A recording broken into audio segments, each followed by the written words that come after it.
بسم اللہ الرحمن الرحیم۔ السلام علیکم ورحمۃ اللہ وبرکاتہ۔ حضرت ابو سعید خدری رضی اللہ تعالی عنہ فرماتے ہیں کہ میں نے رسول اللہ صلی اللہ علیہ وآلہ وسلم کو ارشاد فرماتے ہوئے سنا کہ جو شخص تم میں سے کسی برائی کو دیکھے تو اس کو چاہیے کہ اپنے ہاتھ سے بدل دے، اگر ہاتھ سے بدلنے کی طاقت نہ ہو تو زبان سے اس کو بدل دے، اور اگر اس کی بھی طاقت نہ ہو تو دل سے برا جانے، یعنی اس برائی کا دل میں غم ہو، اور یہ ایمان کا سب سے کمزور درجہ ہے۔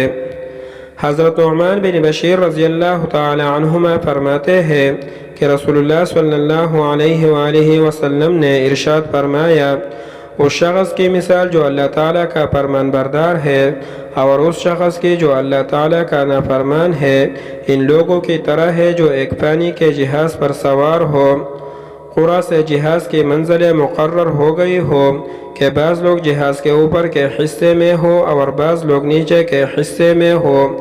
نیچے کی منزل والوں کو جب پانی لینے کی ضرورت ہوتی ہے تو وہ اوپر آتے ہیں اور اوپر کی منزل پر بیٹھنے والوں کے پاس سے گزرتے ہیں۔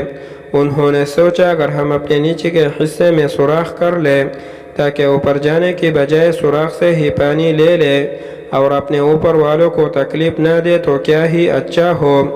اگر اوپر والے نیچے والوں کو ان کے حال پر چھوڑ دیں اور ان کو ان کے اس ارادے سے نہ روکیں گے اور وہ سوراخ کر لے تو سب کے سب ہلاک ہو جائیں گے، اور اگر وہ ان کے ہاتھ کو پکڑ لیں گے، سوراخ نہیں کرنے دیں گے تو وہ خود بھی اور دوسرے تمام مسافر بھی بچ جائیں گے۔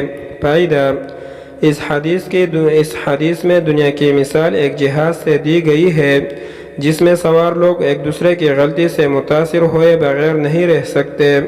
ساری دنیا کے انسان ایک قوم کی طرح ایک جہاز میں سوار ہے۔ اس جہاز میں فرمان بردار بھی ہے اور نافرمان بھی۔ اگر نافرمانی عام ہوئی تو اس سے صرف وہی طبقہ متاثر نہیں ہوگا جو اس نافرمانی میں مبتلا ہے، بلکہ پوری قوم، پوری دنیا متاثر ہوں گے۔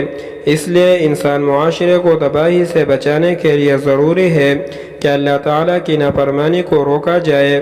اگر ایسا نہیں ہوگا تو سارا معاشرہ اللہ تعالیٰ کی عذاب میں گرفتار ہو سکتا ہے۔ اللہ تعالیٰ ہم سب کا حامی و ناصر ہو، آمین ثم آمین۔ احادیث مبارکہ سننے کے لیے اس چینل کو سبسکرائب کریں۔ جزاک اللہ خیرہ، شکریہ۔